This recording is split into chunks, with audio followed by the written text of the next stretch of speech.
Hello, this is going to be the 11.15 patch notes rundown. Hopefully the first of many patch notes rundowns. So we'll get started with champions, I guess. So first of all, Akshan is going to be added. I haven't really given my impressions on Akshan in any way. I think I've talked briefly on stream. But essentially I think he's going to be kind of useless until he gets buffs. He seems like he is very reliant on getting ahead and getting items, and if he doesn't, he's just going to be terrible. He's going to take getting more ahead than other champions to be useful, so you might as well just pick other champions. I think his design is pretty cool though. I think he's overall going to be weak when he's released. So we're going to Annie. Q damage ratio decreased. So this basically means not a whole lot. So I think this just mitigates some of her poke in like when she gets lost chapter, probably like this is like probably when it's the most the most impactful is when she first gets lost chapter and she's like constantly Q poking her opponent.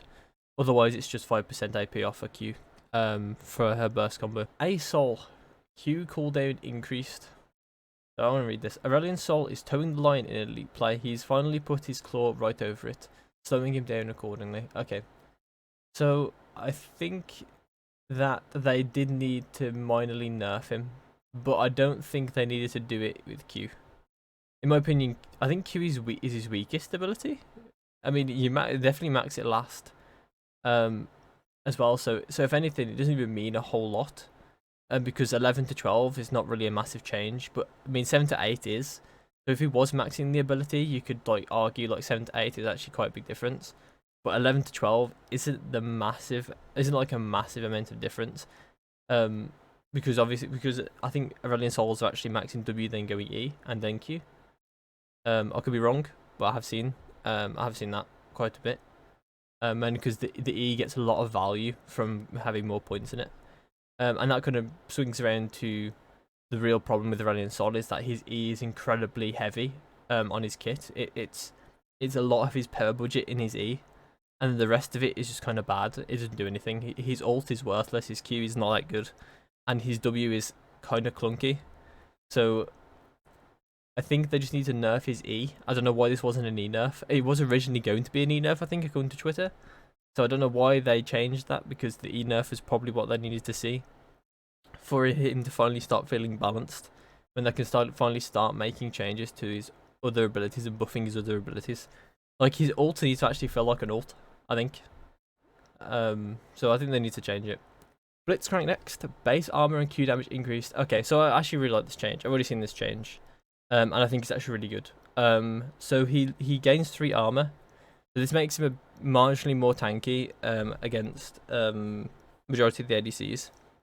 So Rocket Grab is the big change here. So 120% AP, and then 20 base damage on top. So I was thinking, like, what would Blitzcrank really build to make use of this? And I was thinking maybe Mandate, but Mandate's kind of weird. So I think the best build that I can think of is you go either support item and Dark Seal, or you go Everfrost and Dark Seal. I think Everfrost is actually pretty good, because you just extend CC. You have the mana for your mana shield, and obviously just spamming abilities. Lost Chapter is going to help you. Support items actually have, if I remember correctly, they do have a fair amount of ability haste. So if you buy Everfrost, and then you're buying a bunch of utility sort of support items or utility tank items with ability haste on them, then you can actually start getting value from having something like Lost Chapter, because then you actually are using a mana pool. So, I mean, we could see a more IP-centric support blitz, and I do think that he's going to be in the meta. Kayle next. So Q damage ratio increased later. So I like this change as well. I think her Q is like turbo useless later on in the game. It literally becomes like it doesn't matter, and she just relies on comboing you with headshots. More so than anything later on in the game. And her Q is just sort of like extra damage you can maybe fit in I think this change is pretty good. You tend to stack AD a lot on Caitlyn. She really likes going AD constantly. She doesn't like attack speed that much. You really want to keep on building up attack speed, or attack damage, sorry. So I think the fact that she has a buff to an AD ratio is completely up her alley, and yeah, I think it's gonna be good. Don't think it's gonna like bring her back fully. But I think it's gonna help players that already play her or are already good at her to be a bit more effective later on in the game. It may also affect your skill order now as well, because I think there was 3 points Q into max W. I think a lot of people doing that. I think there was also just straight max W as well. Because you tend to lose value putting points into this. It wasn't really a great ratio. So that you would just put points into W and just go for headshots and trap up time. So this may change orders. I'm not 100% sure if it does. I still think maybe trap max is better, but you probably will put the 3 points in, because you actually get to 160 like 1 point faster. So I think it is still going to be 3 points Q, and then max W, on Caitlyn. Okay, so Cassio next. E-base Empower damage increased. Okay, so I think this is a fine change. She doesn't really need this change. This isn't the change that's going to bring her back, because she needs changes to her skirmishing ability. She really needs either resistances or health, mainly health, to really push her back. Because the fact that Seraphs is still not in the game means that she lost like 500 health later on in the game. Basically, she lost so much health later on in the game that basically allowed her to play the way she does at like the medium to short range. So I think she just needs either resistances and then more health on the AP items. But obviously that is probably the worst way to go about it. I think overall she probably just needs to get buffs to health. Probably health per level. Probably lower her base health and increase her health per level, so she's probably weaker level 6. Really strong going later into the game. So we got Gwen. E bonus attack speed decreased early, so I think that she's going to be abusable level 1 now by a lot of champions. So she went from 40% attack speed at level 1 to now 20, and that scales to the same thing. So I think what we're going to see now is we're actually going to see Emax, Emax Gwen, or we're going to see the what we've seen. I'm not sure exactly when people are doing it. I don't really play Gwen. I don't really see Gwen, because I ban it basically. But as far as I know, people are going 3 points Q and 5 points E. So they're putting 3 points into Q and then maxing E after they take the ult. And that was because you actually got way more value in skirmishing from the attack speed in E than you did from the very small ratio you got from points 3 to 5 in Q. Because you were dealing true damage anyway, and it was very similar damage, but you would end up stacking Conqueror so fast with E and the buffed attack speed that you would just basically be overwhelming in skirmishes a lot faster than if you max Q then max E. So I think we're going to either see straight E max on Gwen now, or we're going to just keep on seeing the 3 points and then 5 points. Because 20% is quite a sizable nerf. Like, you can definitely, if you play a good level 1 champion, you can actually start to beat Gwen, because she was just randomly beat everyone in level 1. But no, I don't think she randomly beats everyone at level 1. The Irelia changes last patch did a lot to buff her. She was incredibly strong from the get-go, I think. She became easier to play overall. I think she's become easier to balance, which right I've said. But I think her W was just overtuned. People were starting to max it. It was just becoming a nightmare to deal with in games. Overall, like, it just makes her overall easier to play. And I think they're just dialing down some of the raw numbers to make it so she's not as oppressive, especially W max. So we got Kayle. Let me just...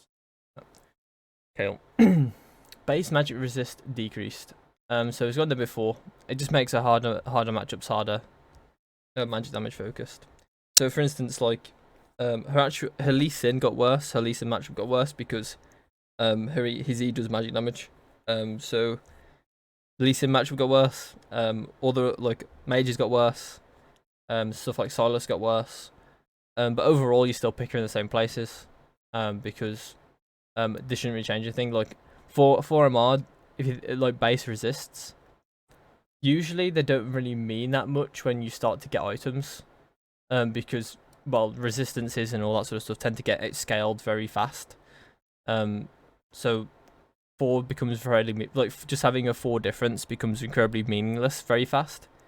I mean, we'll see how it goes, but I don't think Cal's going to be moved in any way. I think she's still fine. I mean, put it this way, it doesn't even affect her AD matchups. So I don't think she's going to be picked in any different places than she was.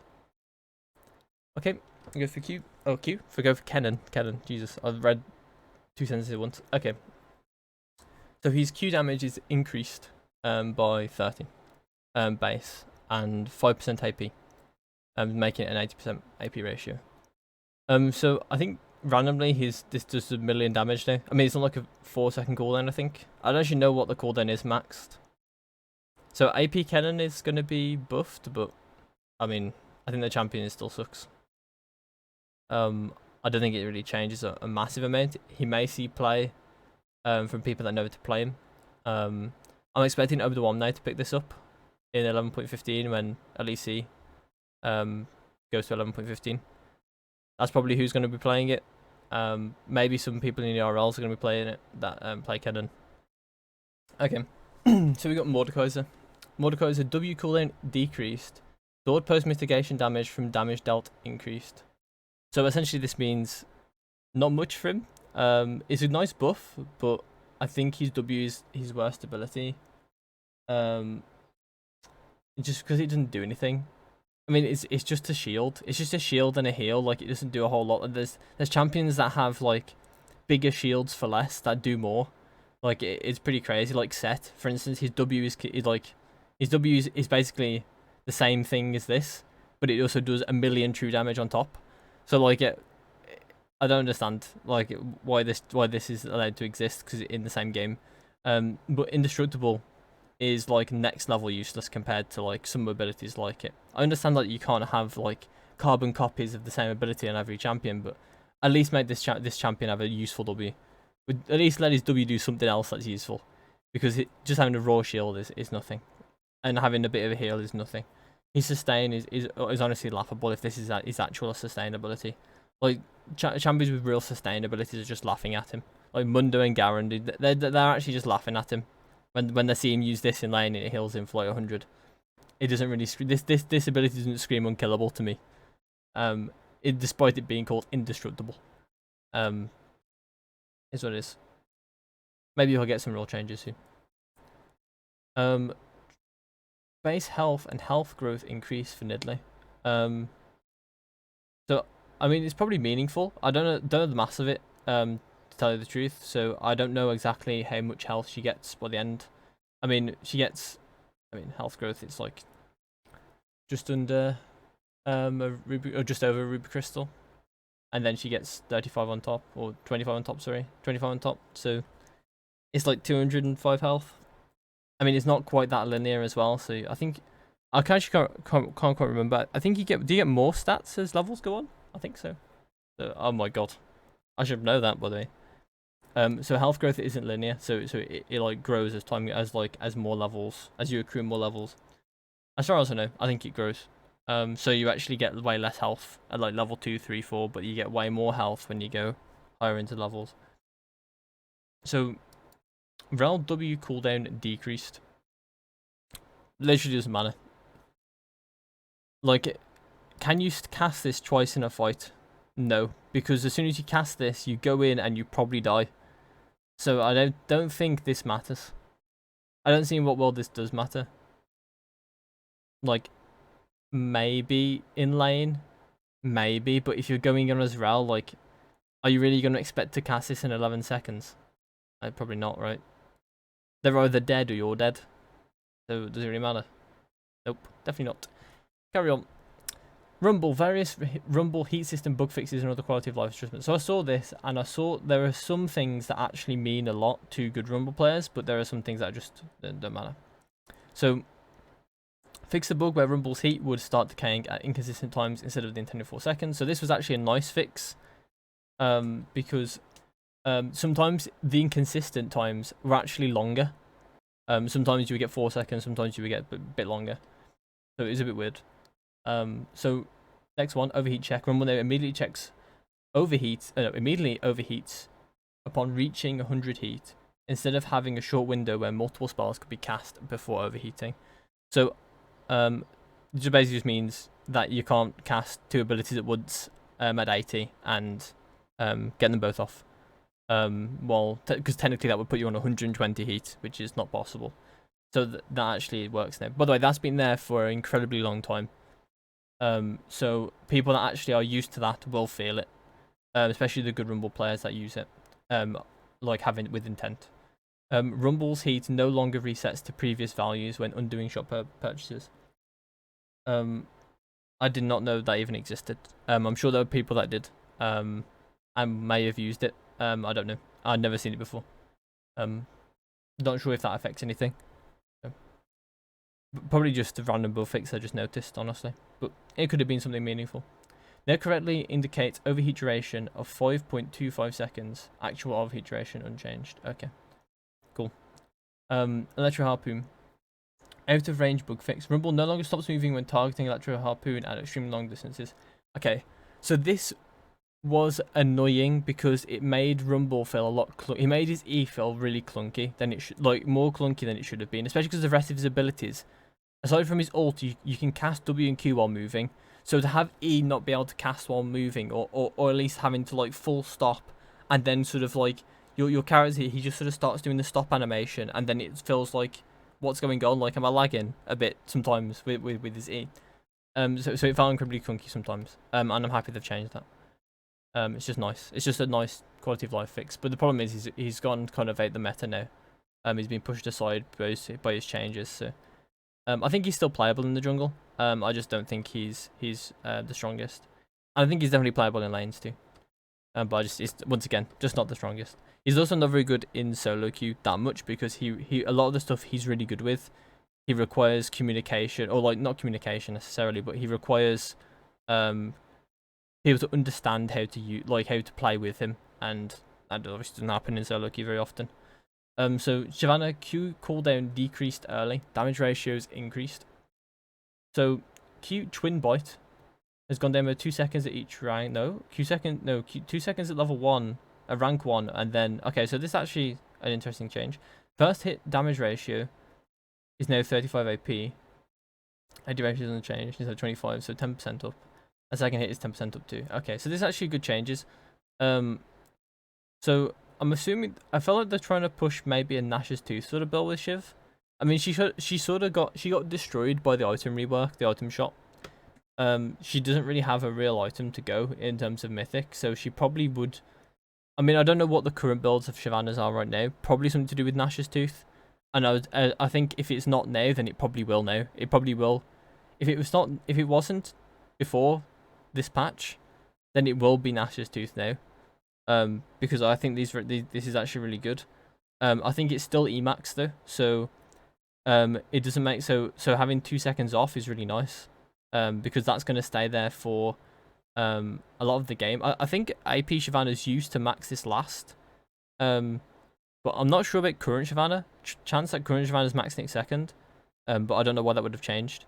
So I think this is going to stay there for like till level 13 basically, until it starts to actually. I mean, I guess it doesn't really change at like level 3, 4 of the ability. So, you know, level 17 is when it really starts to not really mean anything, which is quite good, honestly. I mean, even then the ratios are always going to mean something. If anything, they're going to mean more later on in the game.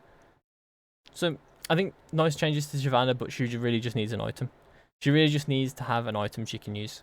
I'm going to do a video on the item shop and the whole rework of the item shop and what I think they need to do to make it a bit more, or at least make it successful. Because I think there's a lot of values in the item design. And I do want to address that in a video later on. Okay, we got Sylas. So I play a lot of Sylas, or I play a decent amount of Sylas. I wouldn't say a lot of Sylas. I play a decent amount of Sylas. And I enjoy watching people play Sylas. So his Q detonation damage got increased and his W heal decreased. So I don't think this really Okay, so basically there was a couple of skill builds that I've seen with him, and there's straight W max, and there's also 3 points Q into W max. And there's going to be 2 new builds now, or at least 2 builds now, which is going to be either the one I've just mentioned, which is 3Q points and then W max, or it's going to be straight Q max into W max. So that's basically how it's going to change. I mean, he actually gains quite a bit of damage, but the problem is it's on detonation. And you don't actually build that much AP. So the 10% ratio doesn't mean that much for maybe a champion that does like to build AP, like Viego, or like a champion that really benefits from having high AP numbers. So because he tends to build utility items. He tends to build. I mean, the main build from him is like Zhonya's and Cosmic Drive. So he doesn't really get much raw AP. I mean, he does build Everfrost, so he does get raw AP through that. So I think this does mean a lot, but I think I think the 10% can mean a lot, but I think you need to get later on into the game where the mythic passives start to really mean a lot and you start to really build up the AP. I think it's overall a nerf, because I think his healing is way more valuable than this 10% AP and 10% base damage. Especially because it's detonation damage as well. Like, you have to have them CC'd, so it's only really with the Everfrost. You get more burst with the Everfrost at least, which is nice. But I think it's overall a nerf, because his skirmishing power has gone down quite heavily. And that's really where like he was really excelling, especially in solo queue, because he could essentially take the solo queue fights, skirmishes early on, and then just turn them into like straight up wins, because he would just out heal everything. He would just out heal all the damage being outputted in early fights. Okay, so we got Syndra. Q cost decreased early. So this is actually a change that she had in 10.13. Okay, well, there you go. Syndra's 10.13 mana nerf. So it resulted her it literally caused her to just go completely out of competitive. But I think that's mainly because she actually had other underlying problems, and this mana cost nerf actually made people realize that she needed other buffs, and these mana nerfs were like over the edge, basically. Like, they made people realize how useless she actually was. At least I think they did. I mean, maybe they didn't. Maybe people are getting hyped about this, but it's not that good. Overall, I think she's fine now. But she doesn't really need low mana costs, because she can just keep clearing waves, keep backing, and then go clear more waves, and she can keep doing that on repeat. And build up her items that way, and she can have good curl pressure sometimes as well. Once she's like pushed in, she can start poking you in good turret. If she can't get a good recall, then she can start like maybe looking for lethals on you. But the thing is she just lacks the damage now, especially item rework didn't help her. She doesn't really have a great keystone. She has electrocute, which isn't too bad, but I think she needs one a bit more focused on the way she wants to sort of play it. I mean, electrocute does help her, and I think it is. I mean, it's probably fine. But when I think about her like keystones, I mean, phase rush has been debatable for her as well. So I just feel like she hasn't really got a great keystone either. She definitely doesn't have a good mythic. So I mean, she has Ludens, and that's basically it. I don't think Ludens is really the best item. I mean, if you get RNG'd Mountain Drakes, then what's the point of having a mythic passive? So I think overall she needs to have damage buffs, and she needs to get nerfed. She needs to have this reverted again. She needs to go this back up to 60, in my opinion, and then have damage buff instead. I'm not sure whether that would come through either on her max of her Q or /W. I think her max Q. I think that would be an interesting thing, because when you max Q on Syndra, it does 20% more damage to hit champions, I think. So I think they could buff that. I think her W does true damage when maxed. That could also be like maybe changed. But we'll see. I think overall she just needs more damage. Need more damage. Just straight up need more damage. I can't speak. Jesus. Thresh. E cooldown increased. So I think this will obviously affect his win rate. Because you are losing 2 seconds. And you max this usually last. I don't think we're gonna see Fly being maxed first anytime soon, or max second anytime soon. I think Q and W are both too valuable to max first and second. Not usually in that order. Well, it doesn't have to be in that order. You can max Lantern first in some cases. Kind of depends on the game you're playing. If Q's going to be relevant, then you can max W first. But yeah, I don't think these changes are going to be massive, but I think they are going to be felt. Okay, we got Viego next. So I actually like this change. I did see this change too. So Q base damage decreased, bonus damage against monsters increased, healing from damage against marked minions decreased. So I like the change. I don't like the way the change was introduced, but I like the way they want to go with Viego. So in my opinion, okay, let me go over the changes first. So they did 25 to 85 base damage on Q to 15 to 75, so it took off 10 damage. So that essentially that lowers his poke, and because it's a fairly spammable ability, he actually loses 10 damage. So he loses his 10 damage on one Q, but then he spams Q like 3 or 4 times on you sometimes in lane, so he loses like 40 damage. And this also does affect Viego in the jungle a tiny bit when he goes and skirmishes for scuttles. Even though he won't cast as many Qs on you, most likely in the scuttle fight, he'll cast like 2 or 3. Because over the course of laning, obviously you're going to take away more Qs depending on matchup. Like if you're playing a melee matchup into him, you're going to take a lot more Qs in mid or top. So and then they buffed his bonus damage against monsters. So in the actual clears themselves, he's not unaffected. And the healing damage against marked minions has gone down from 50% to 10%. It was originally 100%, and now it's gone down to 10%. So I think it's quite weird that they are doing it this way. I think the healing from marked minions shouldn't have been 100% in the first place, personally, anyway. I think 50% was actually a fine spot for it. I think he was still situational in picking anyway. And I think what they should have done is probably do something with his E attack speed to push him in the jungle, because he doesn't mean a whole lot in his mid and top lane matchups. I mean, it does in some top lane matchups, but the thing is, it's like what's the difference between 10% more attack speed if the attack speed was already good enough? That makes sense. So it doesn't actually change anything. Like, he still wins matchups that he was winning. He doesn't win them any harder necessarily if you buff his E and give him attack speed. But in the jungle, it means a lot more if he has high attack speed, because then he can clear a lot faster and do a lot more overall in the jungle. He'll have a lot more free time because he'll clear faster, and he'll be able to go and do things in the jungle. So I think overall these changes are kind of weird. There's very brute force put him in the jungle. We'll see what they decide to do with him in the future, but I'm hoping that they be a little bit more creative with changes, because it felt a bit brute forced. This Wukong based health nerf, by the way, base health regen nerf, is an absolute joke. This champion is not good, and he's getting 1.5 regen taken off him. I have no clue why. I don't think his health regen was even good in the first place. I mean, 4 isn't really... I mean, 4's fine. 2.5 is brutal for this champion. I mean, he's all of a sudden worse when he gets poked out. He has to basically always take winning trades. If he ever takes even trades or takes losing trades, he's never going to be able to reliably regen back up. So he always has to take winning trades, which basically means he always has to be played in winning matchups. Or, I mean, the player could just be better than the other one, I guess. That's also an option. But I think overall it's a joke change. I mean, I don't know why it even exists. It's so bad. The champion needs damage. The champion needs buffs. The champion's worthless.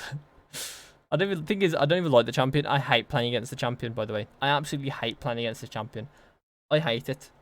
But I can understand that when I play against this champion, that it's me that's the problem. I just can't play against this champion mentally. I'm just bad at it. But the champion's not good. Whenever I see it, that when I'm not playing against it, it's always turbo useless. So I just know it's a me problem when I play against it. But, you know, whatever. Okay, I don't think the cooldown decreased doesn't really mean a whole lot. I mean, it's nice. So this was the thing that actually got a... I think it was a cooldown nerf that actually pushed her away. But I think it was in combination of other things. So I think this is good for solo queue. First of all, I think this is fine for solo queue. Because it's self-peel. But other than that, I don't think it does a whole lot. I mean, you're not really casting it on cooldown anyway, especially if you're in actual competitive play.